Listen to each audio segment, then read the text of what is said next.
y la ocupación. Ok, muchas gracias a Omar, muchas gracias a Fernando Vilca por la presentación. Todas las ponencias muy interesantísimas. Indicar en todo caso a todos los amigos que, o agradecer en primer lugar a todos por estar presentes en esta plataforma y también las otras plataformas como lo que es el Facebook, que estamos también transmitiendo de forma directa. Así que tenemos una buena participación en este primer congreso de arqueología de Apurímac. Adelante, Ene, con la otra presentación. Bien, continuando con el primer Congreso Internacional de Arqueología de Apurímac, organizado por Federal y auspiciado por el Colegio de Arqueólogos de la sede Centro Sur y la Asociación Peruana de Arte Rupestre APAR, vamos a continuar con la ponencia de nuestro siguiente expositor. A ver, un momentito. Se encontrará el magíster José Castañeda.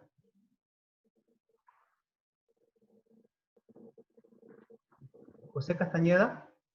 Sí está, sí está. Buenas tardes, ¿cómo está? Buenas tardes, ya. ¿Puede compartir tu pantalla, por favor? Sí, por favor. Ya, voy a... Bueno, el magíster José Castañeda Peláez es bachiller en Ciencias Sociales, licenciado en Teología, licenciado en Educación Secundaria, mención Historia y Geografía. Es magíster en Docencia Universitaria y Gestión Educativa, candidato doctoral en Educación. Profesionalmente ha desarrollado proyectos arqueológicos en Yanacocha, arqueólogo del proyecto de investigación Chanchán La Libertad, arqueólogo del Museo Arqueológico Nacional de Bruni, Lambayeque, presidente del proyecto de investigación arqueológica Chotuna Chornancap, arqueólogo del proyecto integral Aipate Japañán. También es docente universitario en la Universidad de las Peruanas, en la Universidad Nacional Pedro Ruiz Gallo Lambayeque. Él nos va a tratar el tema sobre el paisaje ritualizado de Sayhuit. Nos dará a conocer sus resultados de la interpretación de este importante paisaje relacionado con la hierofanía, ¿no? Que es la existencia de lo sagrado, aquello que corresponde a lo sagrado que se nos muestra. Bueno, dentro del paisaje sagrado que está conformado por la cordillera de Ampay y Salcantay. Entonces, escuchamos la ponencia de doctor para que dé inicio, compartir su pantalla, magíster José, por favor. ¿Sí? Ya. Tenemos 40 minutos para poder exponer y por favor, escuchamos con los micrófonos apagados. Adelante, José. Sí, buenas tardes. Estoy tratando de... En la parte baja tienes Sí, sí, sí. una flecha verde, compartir pantalla y comparto. Haz clic, por favor. Sí.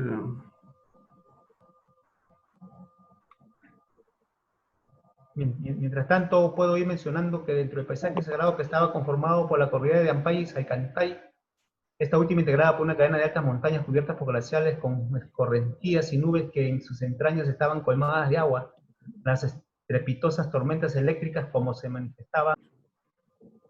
Adelante, José. Sí, buenas tardes. Primero, quiero agradecer a todos los organizadores de este evento que han hecho posible pues dar a conocer investigaciones que han estado prácticamente guardadas o en el tintero por muchos investigadores, arqueólogos, que realmente quieren dar a conocer parte de sus investigadores y nos ofrecen la oportunidad también de publicar posteriormente un artículo. Sí, definitivamente. El trabajo que voy a exponer es el paisaje sacralizado de Sayhuiti. Y hay un detalle muy importante pues, que podemos observar aquí. Primero quiero ubicar el sitio. Bueno, como pueden ver, el departamento de Apurímac, que tiene su ubicación geográfica en la parte centro-sur del Perú. Justamente para llegar a este sitio hay que salir de la ciudad de Abancay, que es la capital del departamento, y ascender por la carretera panamericana pasando los distritos de Samburco, San Antonio y San Luis, para llegar justamente a Sayhuiti, a la altura del kilómetro 47, estamos llegando a este lugar. Es así que también de regreso también podemos llegar al mismo sitio desde la ciudad del Cusco, sabiendo y llegando justamente a la misma altura, al kilómetro 48 en este caso, y entrando hacia la mano izquierda. Para llegar al sitio, bueno, si hacemos una medida aproximada, es de 1 kilómetro en línea, podría decirse que es 1 kilómetro en línea recta, sino de que la carretera es de forma sinuosa. Esta es una fotografía, bueno, sacada de Google y como pueden ver, realmente muestra parte del sitio arqueológico, no está todo el complejo, se pueden observar, como ven, el sector 1, el sector 2 y parte del sector 3, y prácticamente el sector 4 en la parte inferior está cortado. Definitivamente este complejo es muy amplio y bueno, este es justamente este sitio, bueno, no tenemos evidencias de cerámica en este lugar, pero lo que sí les puedo decir de que este lugar fue integrado al Tahuantinsuyo, esta región, mejor dicho, fue integrado al Tahuantinsuyo durante las guerras de Pachacútec contra los chancas. Justamente Pedro Cieza de León nos relata un dato muy importante, en el cual él menciona que estos nuevos, después de la derrota de los chancas, Pachacútec decide visitar los territorios anexados al Tahuantinsuyo y llega justamente a Curahuasi. En Curahuasi, las personas salen a recibir al Inca muy sorprendidos, porque eran personas que estaban siendo avasallados por los chancas y tenían, como era lógico, un capitán chanca que estaba a cargo de la región. Pero Pachacútec, como parte de los lazos consanguíneos y que era, bueno, una costumbre clásica en los pueblos andinos, los lazos consanguíneos la hace casar a este señor con una paya del Tahuantinsuyo y lo deja al frente de esta región. Es ahí donde Pachacútec continúa su viaje y es totalmente recibido de otra forma, ¿no? Por los señores de Curamba. Justamente ahí hay un ushino muy bonito para los que han tenido la oportunidad de llegar a este lugar. Según la crónica de Pedro Cieza de León, menciona de que ahí él no fue muy bien recibido, o sea, las disposiciones eran tomadas con cierta burla y él les hace la guerra, ¿no? Los somete y continúa su viaje. Eso es lo que menciona sobre la conquista de este lugar. Lo que les puedo decir que asociado a este sitio tan importante hay características que pertenecen al paisaje sagrado que tienen una relación tripartita, el cual vamos a ver ahora. Como pueden ver, esta es una de las montañas del glaciar del Salcantay. El glaciar porque tiene hielo perpetuo a pesar del calentamiento global, mientras que los nevados son los que tienen hielo transitorio, solamente en épocas de invierno. Esta no es la única montaña o zona cordillerana que está asociado a este lugar. Por ejemplo, como pueden observar, esta montaña está asociada siempre a las nubes, que son justamente las fuentes de agua, ¿no? Para épocas de precipitaciones pluviales y dan origen a los ríos. Entonces, es así de que los pueblos incaicos, y no solamente los pueblos incaicos, sino los pueblos anteriores a los incas, le condicionaron un carácter de lo más sagrado, porque cuyo poder les daba la tutela correspondiente a cada uno de estos sitios. Asimismo, en estos periodos cíclicos de que les proporcionaba el agua, servía pues para desarrollar ciertas actividades que permitían la subsistencia del hombre, ¿no? De estos pobladores de la región. Con las lluvias se podía desarrollar los procesos agrícolas, el crecimiento de los productos también para poder desarrollar unas actividades agroganaderas, ¿no? Para la subsistencia de sus hatos de camélidos. En todo caso, la montaña, pues para para los pueblos andinos era un credo generalizado para cada una de estas naciones, solo que hay que aclarar de que cada una de estas montañas tenían un estatus y no todas las montañas tenían el mismo carácter o nivel en el mundo andino, pues algunas eran adoptadas para al panteón sacro del mundo andino, mientras que otras quedaban en menor rango. Como podemos ver, este es otro de los elementos cordilleranos que guardarían relación con este espacio sacralizado. Como podemos ver, es el glaciar del Ampay. Lamentablemente, pues por el calentamiento global, estamos viendo gran parte de sus morrenas que ya se encuentran expuestas. Lamentablemente, pues esto se podría solucionar con más proyectos de reforestación en estas amplias zonas de terreno. Lamentablemente, muchas de ellas en esta región, la parte arbórea que ven en la parte baja, han desarrollado la siembra del eucalipto y que es totalmente nociva para el empobrecimiento de los campos y la absorción del agua. Adicionalmente, en el santuario del Ampay tenemos 2 lagunas, pero esta es la más importante, se podría decir, o la más grande. Esta laguna es la laguna de Uspajoya. Esto, bueno, hay que hacer un ascenso para llegar a este lugar. Sinceramente, como nosotros sabemos, pues, dentro de la clasificación andina, pues, por sus características sosegadas, o podríamos decir tranquilas, formaban parte, pues, de las aguas femeninas en el mundo andino, mientras que el río formaba parte de las aguas masculinas. Quizás en otros tiempos esta laguna fue muy fundamental para proporcionarles ciertos productos o especies que se asentaron en este lugar,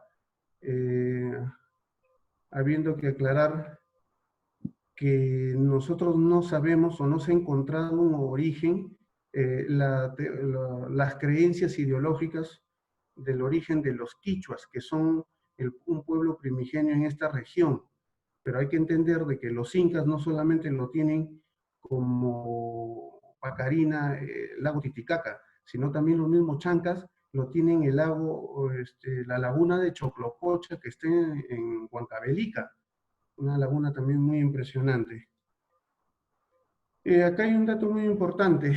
Desde esta región, pues, se puede hacer la observación a una deidad tan importante como fue el astro solar.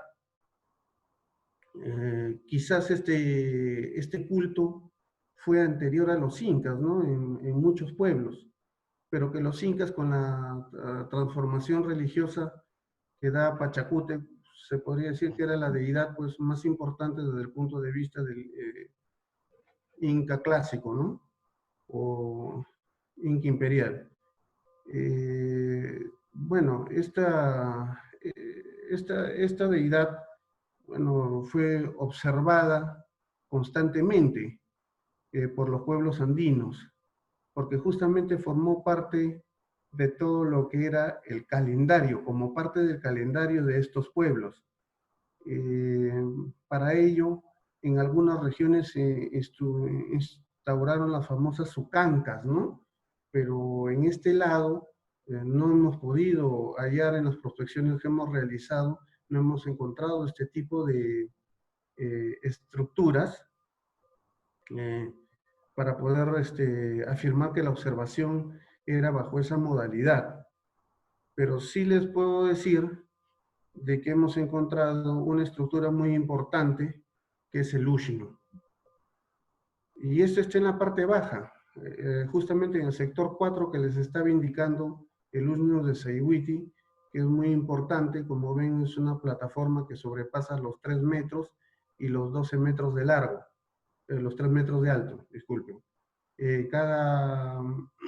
Cada escalón tiene una altura de casi 17 centímetros. Claro, hay que indicar de que esta estructura ha sido restaurada por Plan Copesco en la década de los 90, pero sin embargo, lo que sí podemos anotar, que Tom Soiden en su libro Reyes y Guerreros anota un dato muy importante sobre la presencia de esta estructura como un observatorio astronómico. Es así, de que hemos hecho un cálculo en el lugar y como pueden observar, el cálculo calendárico está más o menos para el año 1500, la época clásica de los incas, y pueden observar pues de que el solsticio de invierno se daba pues en los 65 grados con 6 minutos, mientras que los equinoccios, tanto en marzo como en septiembre, se daba en los 89 grados con 8 minutos, y el solsticio de verano en los 113 grados con 44 minutos, que es muy fundamental, pues estos pueblos se regían por este tipo de observaciones, ¿no? Asimismo, dentro de estas observaciones, disculpen, justamente tenemos algunas actividades, ¿no? O festividades que se daban, mientras que en el solsticio de invierno tenemos una característica muy importante de que se daba lo que es la fiesta del Inti Raymi, disculpen, mientras que durante los equinoccios teníamos una festividad, pues, una de las muy significativas, como era la fiesta de la Sitúa, que ha sido investigado también por Monteverde, y otra de las festividades era la festividad del Collarraimi. Justamente esto era en septiembre. Pero durante el mes de marzo había otro tipo de festividad, ¿no? Que era tan importante como era conocido como el Pachapucuy o Pocoy, ¿no? Y también tenemos en el solsticio de verano la festividad del Capac Raimi. Definitivamente otro de los astros que debieron haber sido observados ampliamente es este astro, ¿no? Que era conocido en el mundo andino como la esposa o complemento del Sol en el mundo dual, y por lo tanto las mujeres se identificaban especialmente la colla, y también lo consideraban como una especie, como estuviera emparentada con la misma Pachamama. Esto que pueden observar sobre las fases, hay un cronista justamente que también la menciona. Pedro Cieza de León habla sobre esta temática y él indica justamente de que la luna fue observada en cada una de sus fases. Valladolid hace una investigación en la década de los 80 y él menciona que su observación justamente sirvió para el apareamiento de las especies, y en otras investigaciones se ha podido hallar todavía costumbres hasta la década de los 90 que las semillas eran extendidas en unas mantas para que se llenen de energía, para que puedan germinar. Aquí podemos ver lo que es el eclipse solar, ¿no? Es otro de los aspectos que también pudieron observar desde este lugar. Quiero decirles algo antes que siga avanzando, que hay un elemento, bueno, no incluido en la fotografía, pero los que conocen Seguiti pueden observar ahí en el sector 3 hay una piedra que está, un monolito que está partido por la mitad. Y ahí hay ciertas oquedades que han sido trabajadas. Hay tres, una que es un rectángulo por un lado, es un rectángulo, pero uno de sus lados es semicircular.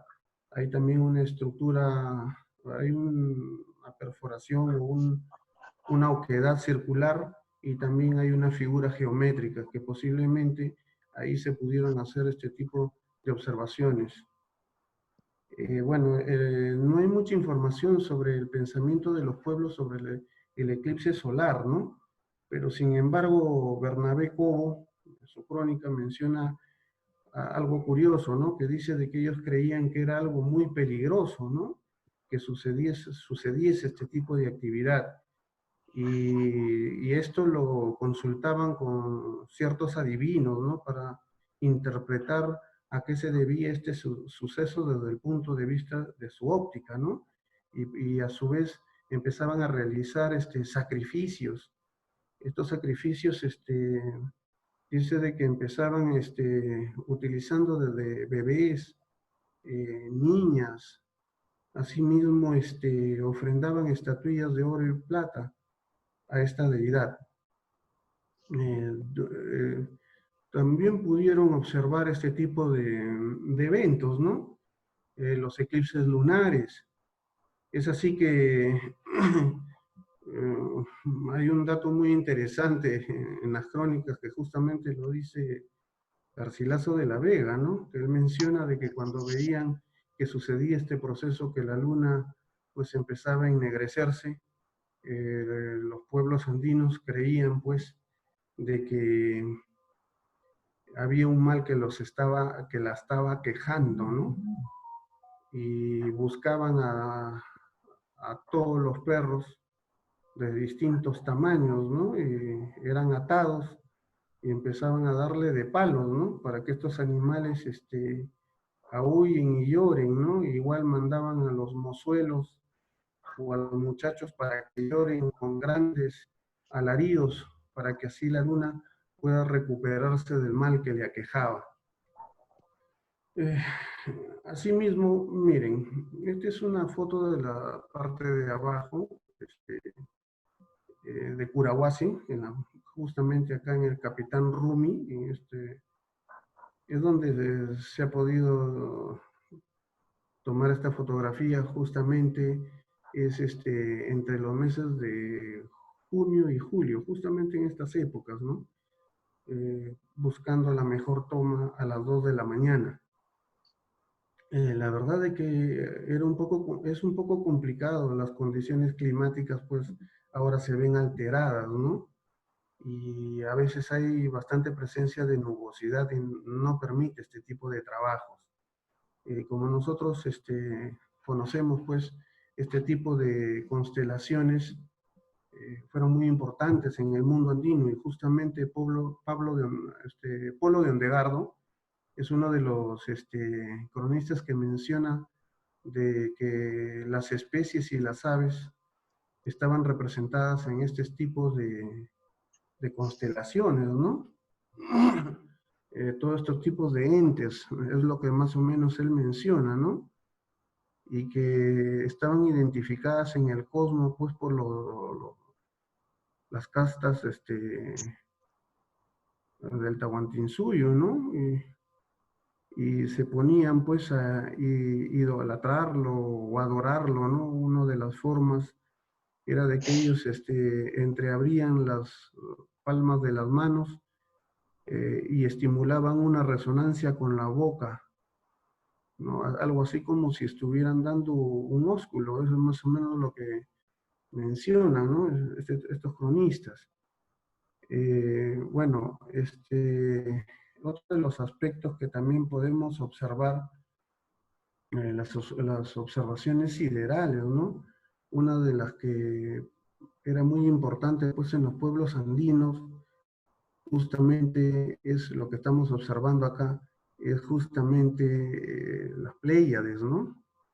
Estos eran tan fundamentales de que Calancha menciona justamente en su crónica de que los pueblos del norte las observaban completamente, ¿no? Las estaban observando.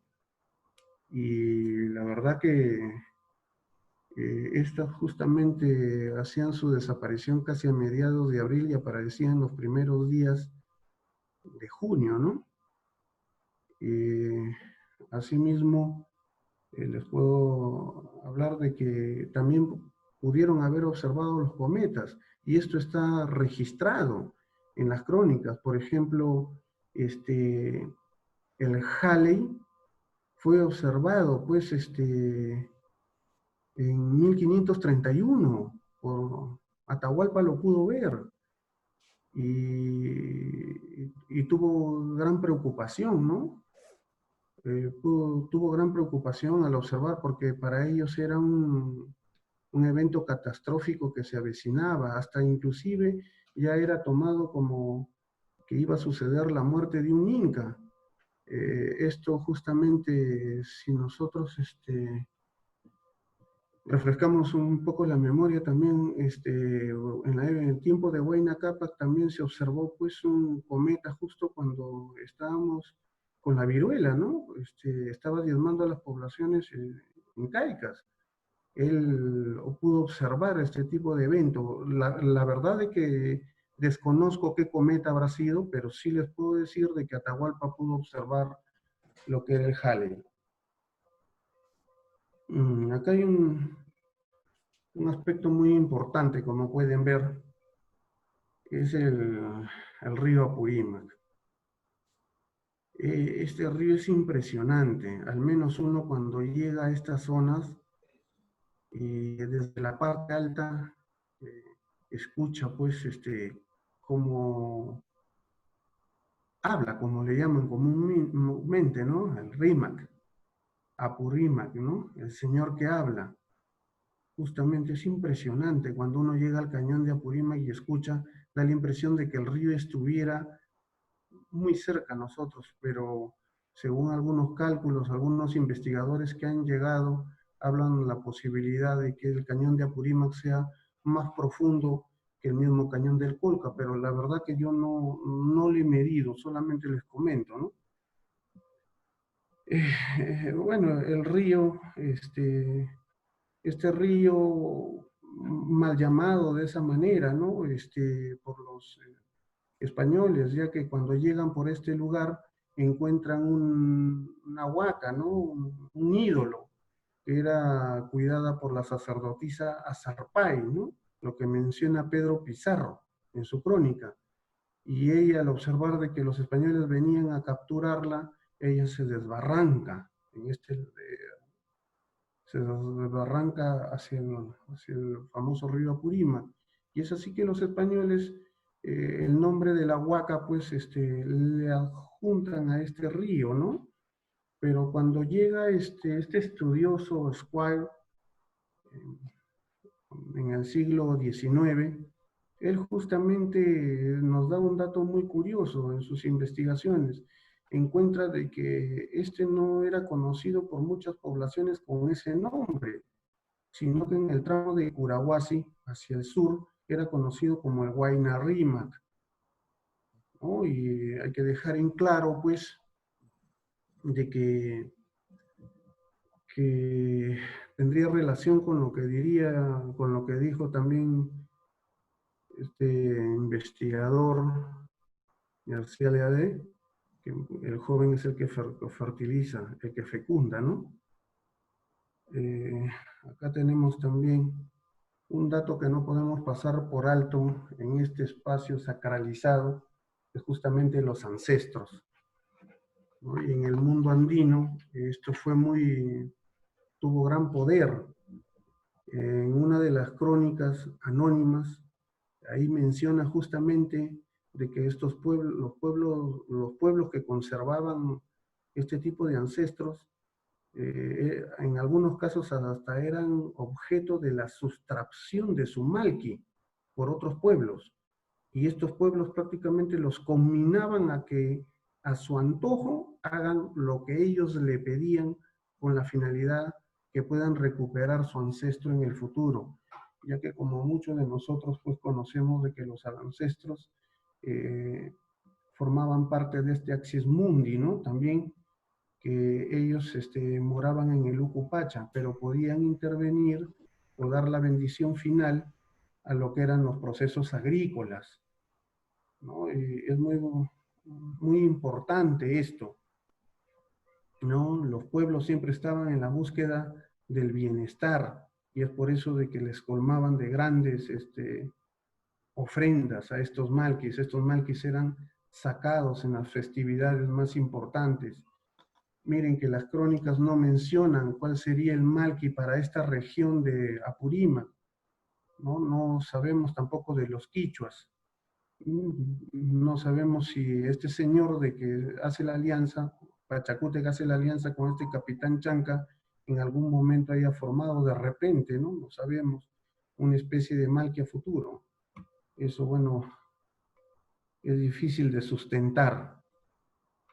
Y justamente acá, bueno, es la muestra del Vila Humo, pero en sí, nosotros tenemos que entender de que en el mundo andino pues hubo una estructura religiosa, política, social muy importante, y en especial los sacerdotes fueron los que mantenieron vivo, pues, mantenieron el soporte de los cultos con las distintas actividades. Si nosotros tomamos, por ejemplo, Antonio Arriaga, él nos habla de una estructura religiosa que tal vez pudo estar en Sayhuite por las características que tiene todo el complejo, ¿no?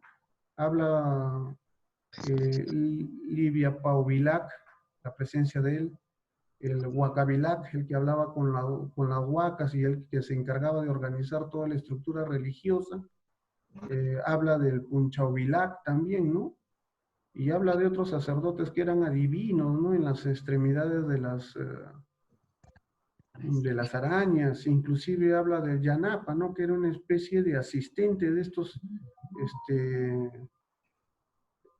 señores, ¿no?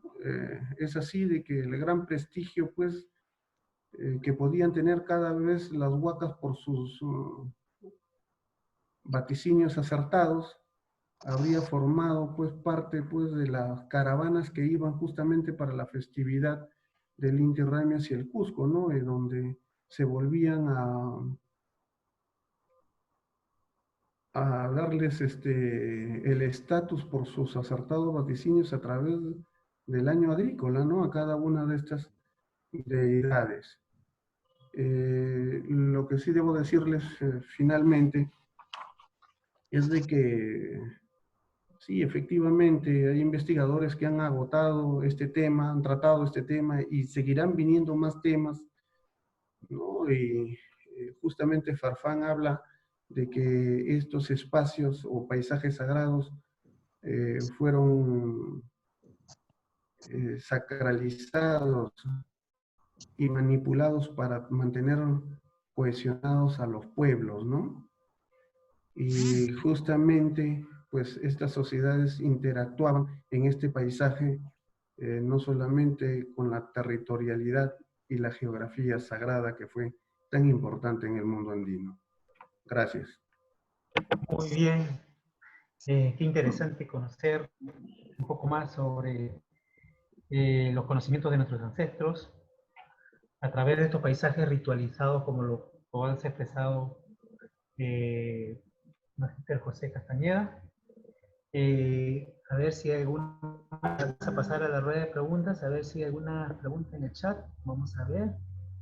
¿Puede dejar de compartir, José, por favor? Hay una parte roja. Sí. El verde al costado y la parte roja para dejar de compartir. Ah, sí, Ah, disculpen. okay. Gracias. Aquí hay, Disculpe, había olvidado. A ver, Magita, aquí hay una pregunta. ¿Qué significado, de César Rojas nos pregunta, ¿qué significado tiene la piedra de Sayhuit y si hay consenso en la interpretación con los demás arqueólogos? Sí, muy buena pregunta, de verdad.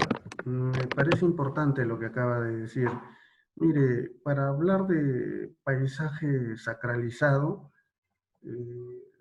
justamente hay que hablar de Camaquén, hay que hablar de Huaca, y eso me parece fundamental esta pregunta.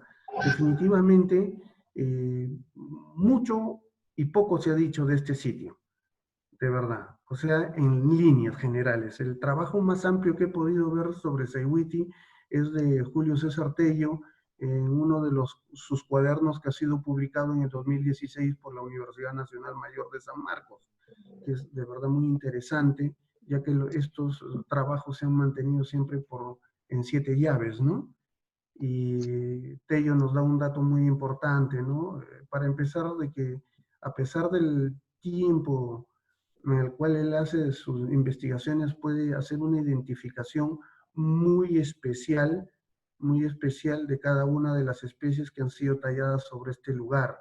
he leído algunos trabajos, algunas menciones también de algunos arqueólogos y que dicen de que este es una pacha, ¿no? Una representación del mundo andino, pero no podemos quedarnos ahí nada más. Efectivamente, esta es una pacha, sí, pero ¿qué representa? Representa la territorialidad sagrada. ¿Qué es la territorialidad sagrada? Es algo de que el hombre ha podido manipular con la mano de las deidades. Nosotros escuchamos hablar de dioses, ese es un concepto europeizado, pues nosotros tenemos deidades. Y en este lugar, justamente, el hombre que ha podido diseñar canales, andenes, acueductos, ¿no? El hombre empieza a transformar el espacio y donde él radica. ¿Qué más tenemos? Algunas estructuras, por ejemplo, el palacete con su escalinata, ¿no? Pero también tenemos la geografía sagrada representada en justamente lo que hablábamos, la montaña, la Pacarina, porque hay un lago en la parte superior, ¿no? ¿Qué más tenemos? El río, que es tan fundamental. ¿Qué más tenemos ahí? Tenemos las especies, como por ejemplo tenemos el ave, ¿no? Tenemos la serpiente, tenemos el espóndilos estilizado en este lugar, tenemos una araña que ha sido fracturada, pero ahí está, por los dos segmentos, el abdomen que tiene en su cuerpo y la parte superior. ¿Qué tenemos también en este lugar? Los andenes o terrazas, tenemos el guaruguaru, ¿no? Estos son ya parte de la territorialidad sagrada. Pero en la geografía sagrada, como les decía, tenemos la montaña, tenemos la pacarina, tenemos las especies, tenemos el felino, la serpiente, el ave, la araña, el batracio, tan fundamental. Entonces, este monolito hasta pudo ser una huaca. ¿Saben por qué? Porque esta huaca, como dice Topic, el lanzón de Chavín y la estela y el obelisco de Tello, nos llevan a este proceso, pues, a un proceso donde hay una relación con el mundo tripartita, ¿no? Hay un axis mundi, y eso es lo que sucede lo mismo en Sayhuiti, pero tiene estas dos características fundamentales, que tuvo que estar habitada por un camaquén, que es el camaquén, es la fuerza vital que le da la capacidad de movimiento, y esta huaca venerada en algún momento pudo dar un proceso significativo que era la hierofanía y que no es más que la manifestación de lo sagrado. ¿Y cuál era eso? Que se presenten las lluvias en el momento indicado con las cantidades adecuadas, que tengan una buena productividad, que los hatos de ganado sigan creciendo. Ahí vi una preguntita abajo que hablaba sobre sacrificios. Miren, es posible que tuvo que haber varios tipos de sacrificios, ¿no? Y ofrendas, el derramamiento de la chicha, que esto también lo encuentra Squire en una visita en el centro del Perú. Encuentra que las personas todavía en el siglo X, sí, pasado ya a mediados del siglo XIX, todavía las personas seguían derramando chicha sobre estos monolitos, que es muy fundamental. Claro, es muy fundamental. Sí, bien, claro, ya respondió la pregunta justo sobre los sacrificios y es importante conocer esa convivencia que ha habido entre el hombre y la naturaleza para poder sobrevivir y la reciprocidad también entre el hombre y la naturaleza, ¿no? El hombre le daba a la naturaleza también le regresaba de acuerdo a lo que ellos creían o las actividades o los rituales que desarrollaban en el mundo andino. Sí, sabemos que el hombre desde un primer momento le temía a la naturaleza, después empezó a aprender a convivirla, ¿no? Y ahora, lamentablemente, el hombre lo explota. Bien, entonces tenemos aquí otra pregunta más. ¿Algún dato etnológico, nos pregunta Carlos, algún dato etnológico en la relación a la cresta de Sayhuiti? Bueno, como le decía, ¿no? El dato etnológico es posiblemente el derramamiento de la chicha. Hay un detalle acá, quiero agregar algo. No hay una concordancia primero en cómo se llega a fracturar este monolito por partes. ¿no? O sea, la parte superior, algunas representaciones están fracturadas. Según el libro de Hiram Bingham, él habla de que, bueno, en tiempos modernos eso sucedió, ¿no? Pero hay un historiador de Apurímac, el historiador Luis Castro Tamayo, que menciona otro asunto, ¿no? Que esto posiblemente fue destruido en las épocas de extirpación de idolatrías. Eso sí podría ser un dato más etnológico, lo que sufrieron las huacas en esos primeros años de dominación española, ¿no? De la imposición de este tipo de doctrina filosófica que al final generó un sincretismo, ¿no? Claro. Bien, bien esto, Magíster José Castañeda. Muy interesante su ponencia, agradeciéndole una vez más a nombre de este primer Congreso Internacional de la Arqueología de Apurímac. Bien, no habiendo más preguntas, entonces agradeciendo una vez más su participación, vamos a dar un receso, de acuerdo al programa, de unos 20 minutos para la presentación de un video musical y cultural. Doy pase al señor César. Ya. Ok, gracias a Heiner, gracias a José Castañeda. Muy Muchas gracias. interesante la disertación que hemos tenido el día de hoy y todas, creo, todas las que hemos tenido a través de todos estos 5 días ya que estamos cumpliendo el día de hoy. Vamos a entrar a un pequeño receso, ¿no? Vamos a compartir unos cuantos videos y después continuamos con las otras ponencias. Y al final, como decimos siempre, tendremos un espacio para hacer una pequeña plenaria, un pequeño conversatorio, ¿no? Entendiendo que también el día de mañana, después de todo, al final vamos a tener una plenaria de forma conjunta, a la cual sería interesante invitar a todos los ponentes para que estén presentes y al final se pueda hacer un resumen con todos ellos. Vamos a pasar un video, amigos, a ver, un ratito. Okay.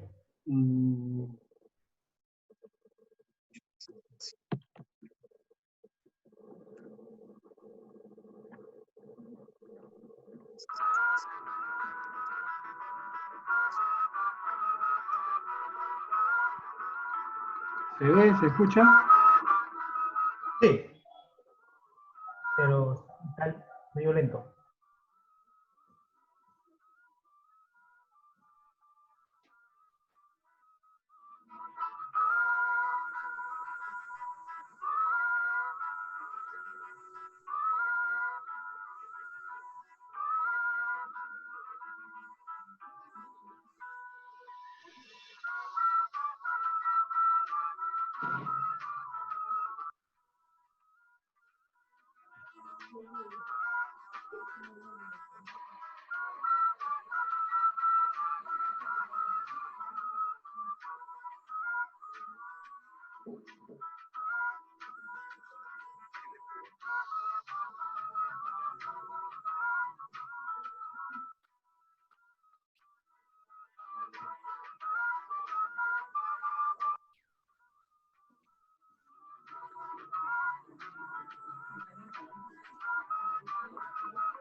Para poder presenciar este acto tan...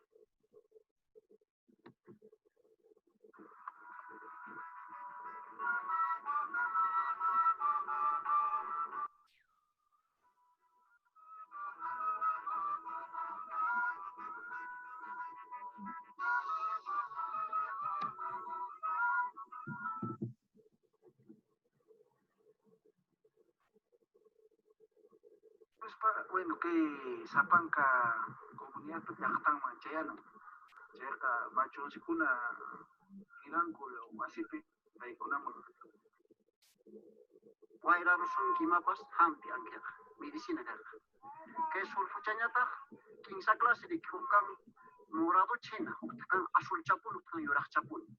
Entonces, que ya significado de Ascagashi Mimanachi. Entonces, no. Abuelo nos jaman entonces chayman pach no hay que su fucha trabaja en adora con mamá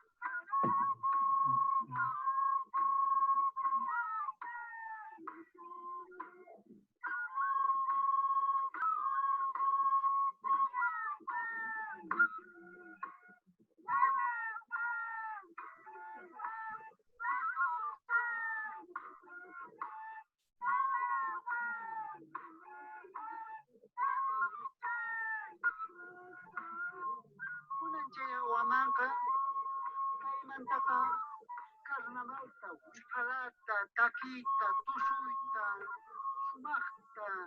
sumaqta usayta kaypi llanllarisunchis nispan chayawamanka ñawpaqtaqa kay hanaq pacha taytanchistan mañarikuna chayawamanta uywanchista kushka nisqaymayna Samincharina, chay Samincharis kawamantaqmi nuqansiñataq llapanchispis sumaq kawsayta sunchis kay llaqtaman tusuriksun takiriksunchis wayqintin panantinpis wasimasintinpis.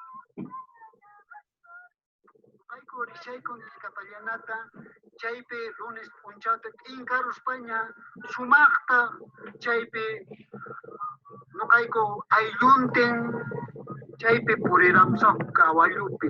Kay kawallupi kashan atispa mana atispa, tajaspa mana tajaspa, chaypi wichaymi puriramsaqku, no?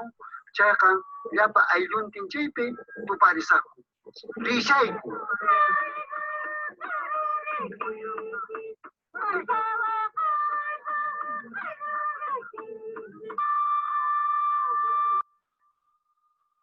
Bogotá se dice que nace era un tambo, un lugar de pasado de Japañán, que venía por el lado de aquí, de Mara, y por Chacaro, y por ahí llegaban al Cusco, y esto era un lugar, un paraje de alojamiento, porque este lugar mismo no es lo más arriba, donde Guayaura ya muchas medios lejos, no necesariamente tenía que llegar acá para continuar el viaje por Chacaro hacia la ciudad del Cusco, porque era la capital del Imperio Inca, al cual pertenecíamos nosotros, en la provincia de Cotabamba.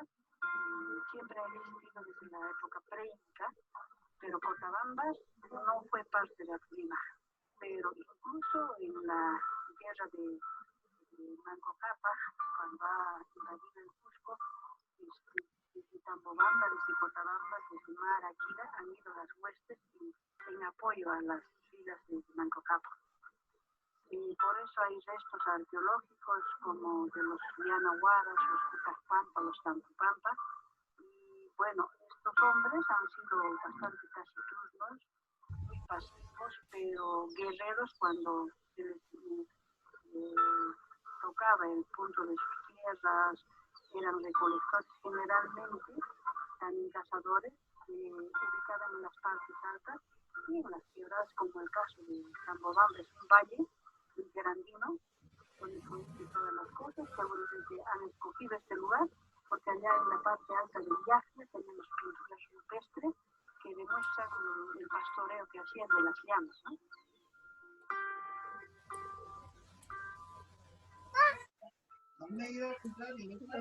Espérate. Da la manito. Ya está. Para posible. Comunidad cuna, Zapanca, Chamanta, y Mira, un burrito. Un burrito. Mira, una llama. Luz, sí. Luz. entonces, que Kunata, Ruanaikupa, Mayetata, Ruaiku, Puscascamanta,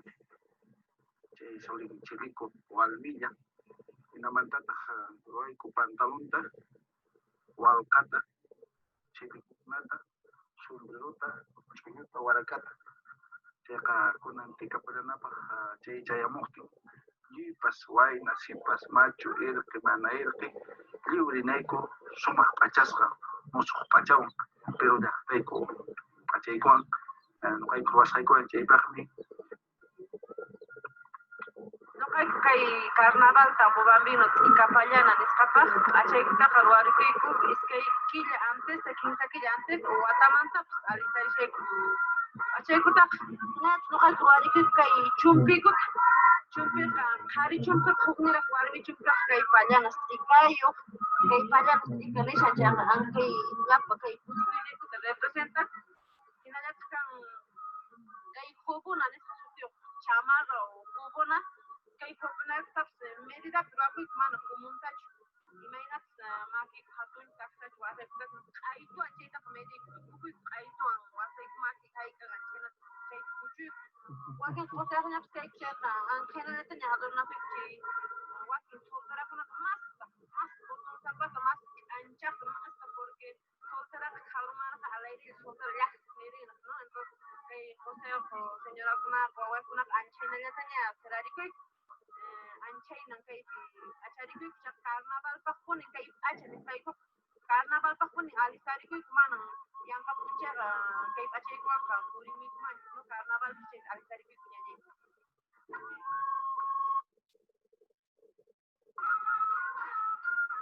Cada uno haciendo la entrada del carnavalón, se iban los de las comunidades, la gente, el teniente que encabezaba, cantando, bailando, enroscados con las serpentinas, con sus flores, ¿no?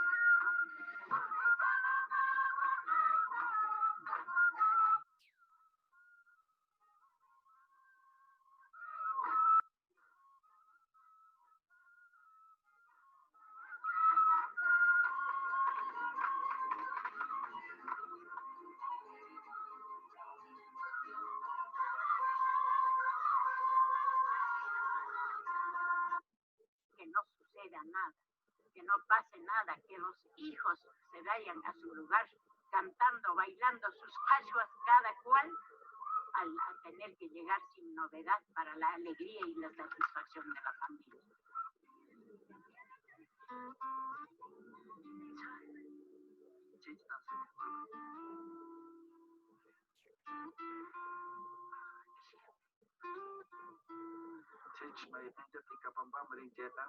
Manay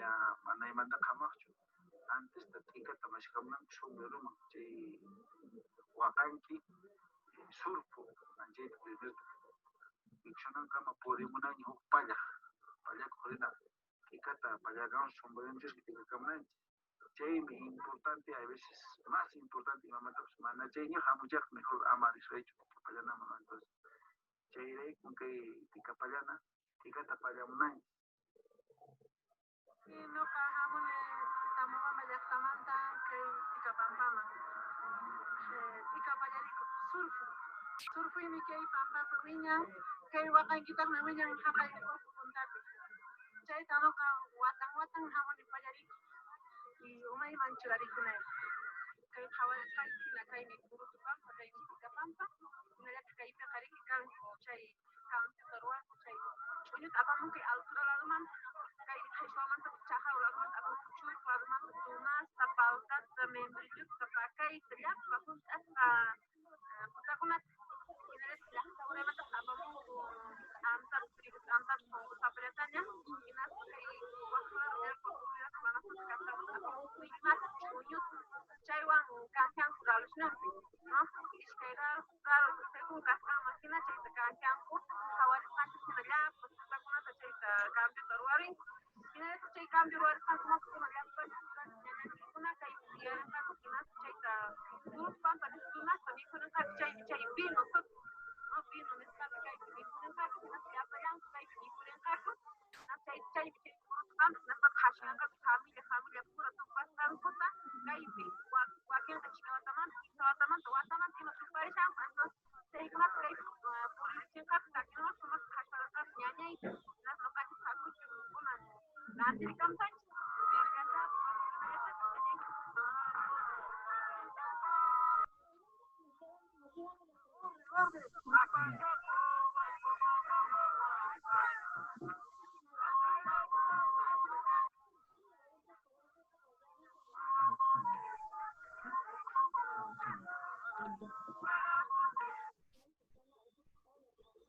Muy bien, amigos.